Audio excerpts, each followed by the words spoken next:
أهلا بكم مجددا في قناة فيلم في برشامة. اليوم سأعرض لكم فيلم رعب وتشويق، أتمنى أن تستمتعوا به. في صحراء الشرق الأوسط، يصل 3 مهربين للبحث عن شيء تحت الصخور باستخدام شفرات كبيرة. بعد البحث لبعض الوقت، وجد الرجل أخيرا حفرة في الأرض. ينادي أصدقائه ويقومون معا بملء الحفرة بالغاز. وبعد ثوان قليلة، يحاول أحد الرجال إلقاء نظرة أقرب، لكن عنكبوتا قفز من الحفرة وقام بعضه. وبينما يتلوى الرجل على الأرض من الألم، تخرج المزيد من العناكب ويهرع المهربون الآخرون للإمساك بها في علب بلاستيكية. وبما أن الرجل الذي تعرض للعض لن يتحسن، فقد قرروا قتله. وبعد مرور بعض الوقت، يتم بيع العناكب بشكل غير قانوني في جميع أنحاء العالم باعتبارها حيوانات أليفة غريبة. وفي فرنسا، يزور كيلب متجرا يتعامل في السلع المهربة لشراء بعض المجوهرات. يأخذه البائع إلى مكتبه ويرى كيلب العنكبوت في الصندوق البلاستيكي ويعتقد أنه رائع ويقرر شراءه. بعد ذلك يذهب كيلب إلى منزله ويساعد عاملة النظافة جاو في إخراج القمامة. يراه بعض الأطفال ويرمون عليه بعض الألعاب النارية كمقلب قبل أن يهربوا. يتمكن كيلب من القبض على الولد الأخير ويأخذ الحقيبة التي تحتوي على الألعاب النارية، والتي يعطيها لجاو للتخلص منها. ثم يلتقي بصديقه ميثيز الذي يحب سرقة الدراجات. بما أن كيلب تاجر أحذية رياضية، يساعده ميثيز في العثور على المشترين المحتملين. وعندما يصل كيلب إلى شقته، يجد أخته مانن تحاول إصلاح المكان ويوبخها لأنها لم تعتني جيدا بأشياء والدتهم المتوفاة. ثم يذهب إلى غرفته ويصاب بالذعر عندما يلاحظ أن الأضواء مطفأة. يقوم بتشغيلهم على الفور ليكشف عن مجموعة كبيرة من الحيوانات الأليفة الغريبة التي تحتاج إلى دفء الضوء للبقاء على قيد الحياة. ويقوم بوضع العنكبوت في صندوق أحذية بينما يعده كيلب بالحصول على منزل زجاجي مناسب له لاحقا. ثم يصرخ كيلب على مانن لإطفاء الأضواء، حيث أن ذلك قد يؤدي إلى قتل حيواناته الأليفة. تصرخ مانن مشيرة إلى أن فواتير الكهرباء مرتفعة جدا بسببه. الشقة تنهار وليس لديهم الوسائل لإصلاحها، لذلك فهي تعتقد أنه يجب عليهم بيعها. لكن كيلب يرفض لأن هذا المكان يحتوي على كل ذكريات والدتهم.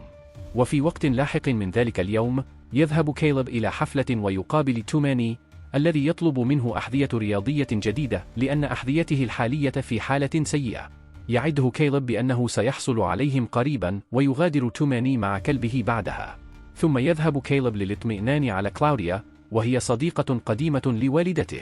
يقدم لها المجوهرات التي اشتراها في وقت سابق كهدية وداع لأنها ستنتقل للعيش بمفردها. يبدو أن تكاليف الإيجار أصبحت مرتفعة للغاية، ولم يعد أحد في المبنى قادرا على تحملها بعد الآن. يقضي الجيران الحفلة بالتدخين ولعب ألعاب الفيديو. وفي غرفة كيلب، يقوم العنكبوت بعمل ثقب في الصندوق ويتمكن من الهروب. وبعد ساعات قليلة، يعود كيلب إلى المنزل ويتعين عليه تشغيل الأضواء مرة أخرى. عندما يفتح الصندوق، يكتشف أن العنكبوت قد اختفى ويبدأ في البحث بشكل يائس في جميع أنحاء الغرفة دون جدوى. ومع ذلك، فإنه يجد شرنقة يخفيها في صندوق آخر قبل أن يقرر النوم على الأريكة. وفي صباح اليوم التالي، استيقظ كيلب على صوت مانن وبعض الأصدقاء الذين يعملون على إصلاح الحمام، لذلك لم يتمكن من الاستحمام. ثم يأخذ كيلب الأحذية الرياضية الجديدة إلى توماني ويشاهدها جيل، الذي يعتقد أن الأحذية الرياضية تخفي مواد غير قانونية، ويذكر كيلب أنه يراقبه. يختبئ توماني في غرفة الإمدادات ويحاول ارتداء حذائه الرياضي الجديد، لكنه سرعان ما يخرج قدمه عندما يعضه شيء. ينظر داخل الحذاء الرياضي ويخرج عنكبوت ليزحف على ذراعه، فيدفعه بعيدا ويضربه بالحذاء الرياضي. وعندما يفحص الحذاء مرة أخرى، تخرج منه العشرات من العناكب الصغيرة وتزحف في جميع أنحاء جسد توماني، مما يسبب له الذعر بينما يأكل كلبه العنكبوت الأصلي. في هذه الأثناء، يعود كيلب إلى غرفته ويجد الآخرين يحدقون في مخلوقاته ويتهمونه بشراء حيوانات غير قانونية. وفي هذه الأثناء يستمر كيلب في تلقي مكالمات من توماني، لكنه يتجاهلها لأنه يتجادل مع الآخرين لإخراجهم. بمجرد رحيل الجميع، يغلق الباب ويغطي الشقة بمنشفة في حالة الطوارئ.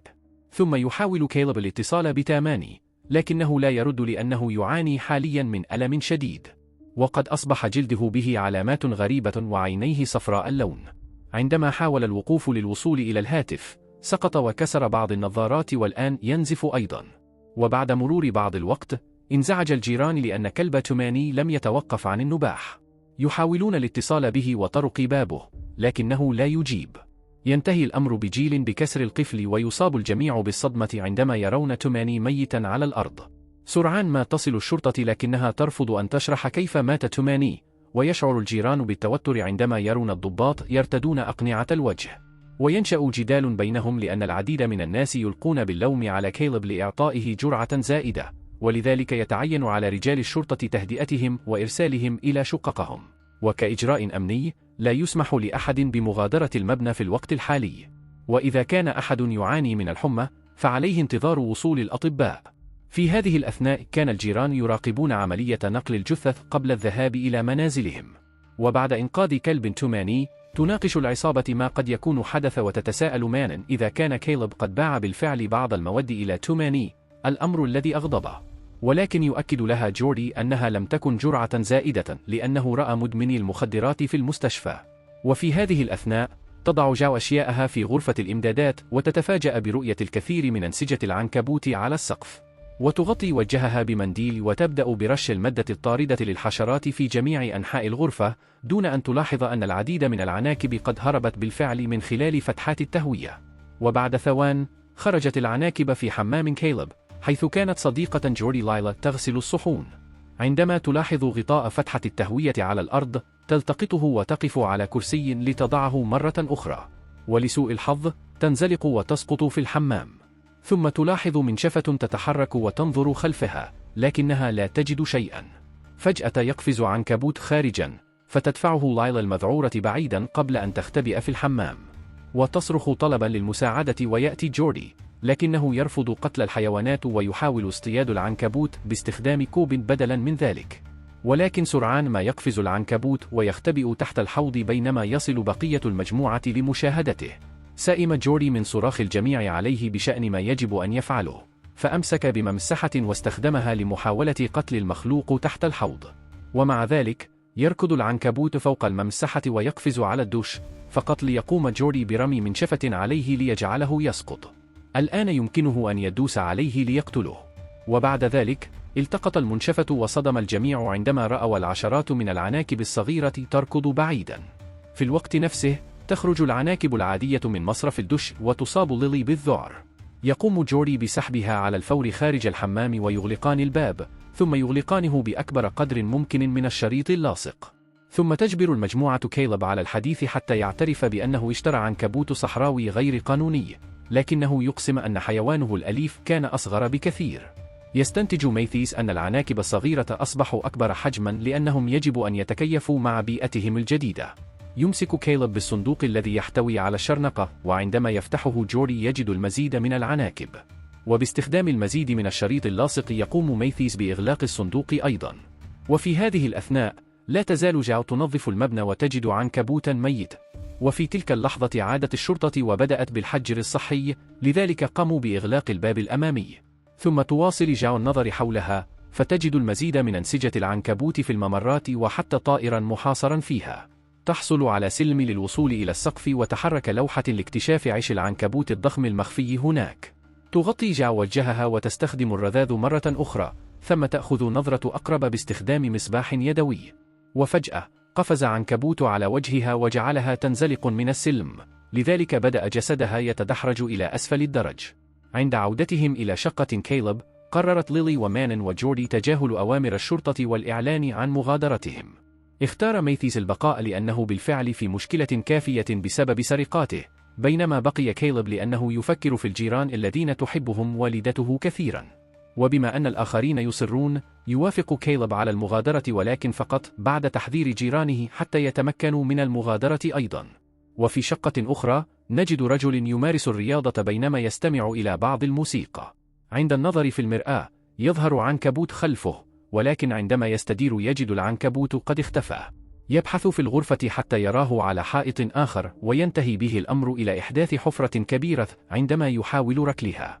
وينظر الرجل إلى الداخل ويرى كل أنسجة العنكبوت قبل أن تقفز عليه العناكب. ويصرخ طالبا المساعدة، لكن والده نائم ولا يسمعه. وفي الوقت نفسه يذهب كيلب وميثيز من باب إلى باب لتحذير الجيران، ولكن حتى الآن لا أحد يريد المغادرة لأنهم خائفون. يطرقون أيضا باب شقة الرجل الذي يمارس الرياضة، لكن الموسيقى تغطي على الصراخ. يشعر كيلب بالقلق ويركض للتحقق من كلاريا التي لا تجيب على الباب. يمكنه سماع التلفزيون بالداخل، لذلك فتح الباب ووجدها على الأريكة، ولكن عندما يقترب منها تخرج العناكب من جثتها الميتة. ويصاب كيلب وميثيز بالذعر ويخرجان من الشقة ليجدوا رجلا عجوزا يطلب المساعدة. يريد ميثيز مساعدته، لكن كيلب يوقفه مشيرا إلى أن الرجل قد تعرض للعض. يرسل الثنائي الرجل إلى شقته قبل أن يهربا.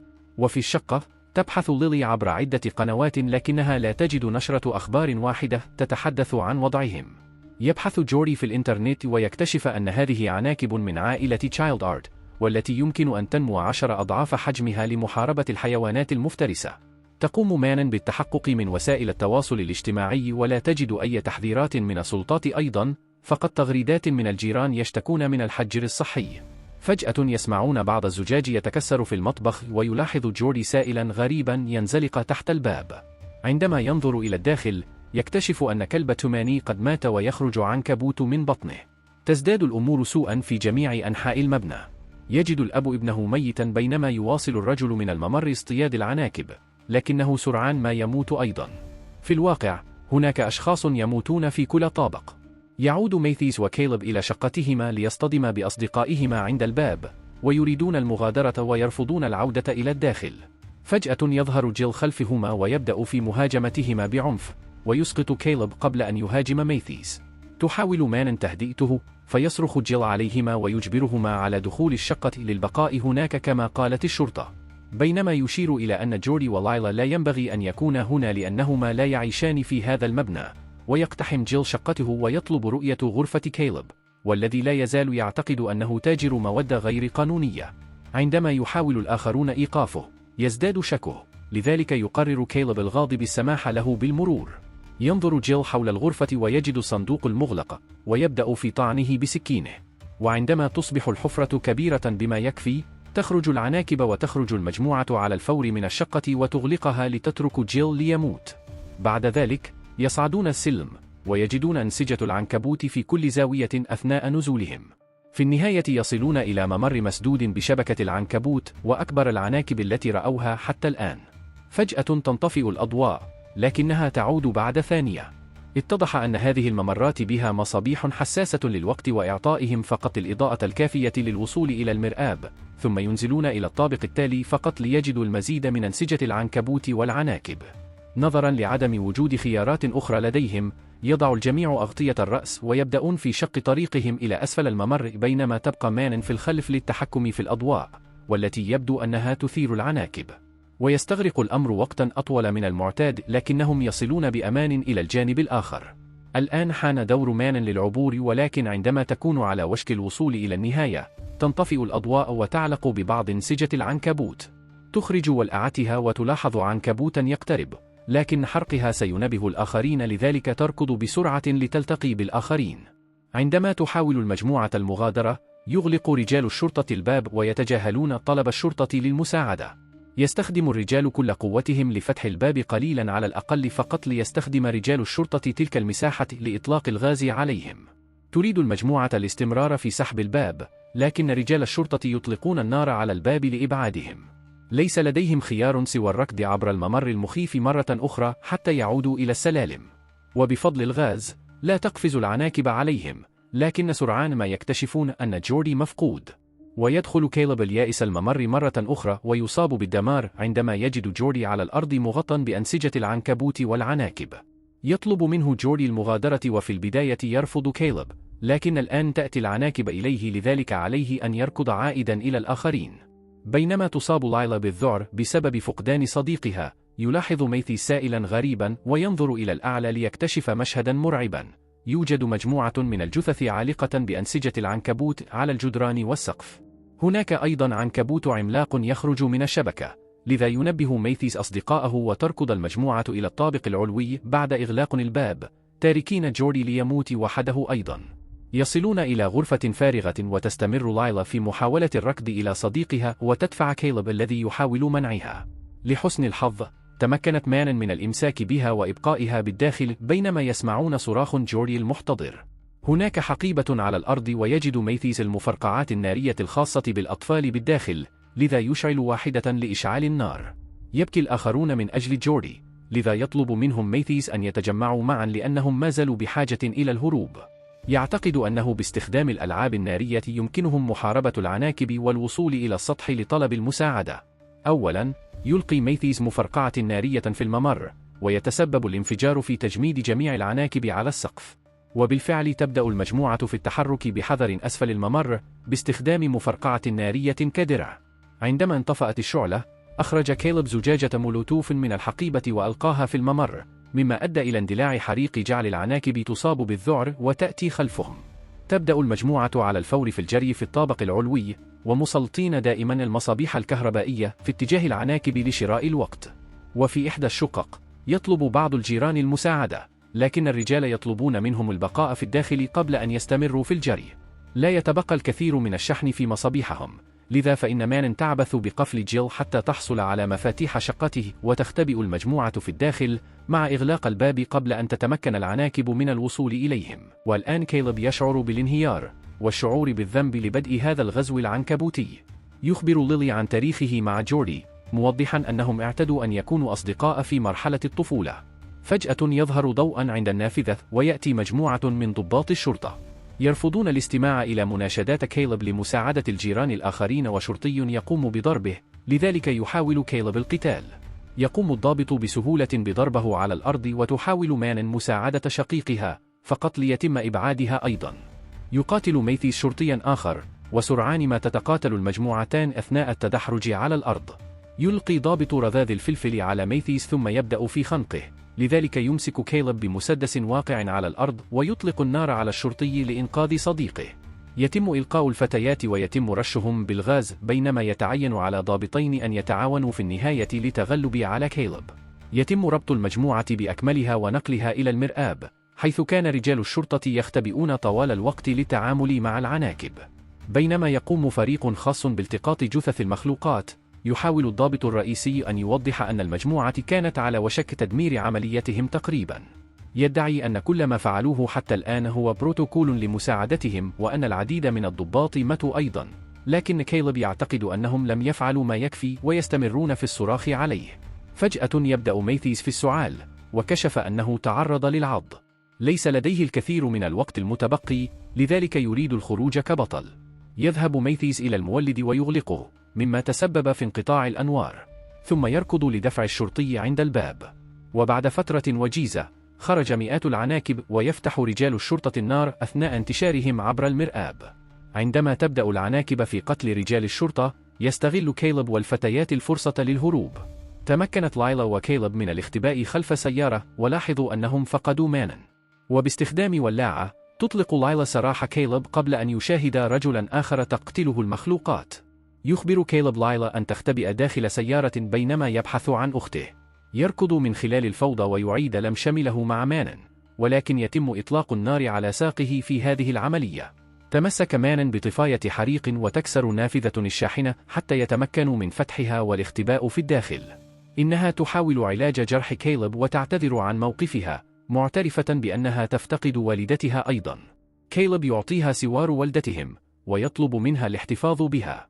وفي هذه الأثناء تظهر العناكب على النوافذ، ولكن قبل أن يتمكنوا من دخول الشاحنة تقوم لايلا بتنشيط أضواء السيارة لتخويفها. ثم يهرب الأشقاء من الشاحنة، ويهربوا من رجال الشرطة والعناكب حتى يصلوا إلى السيارة مع لايلا.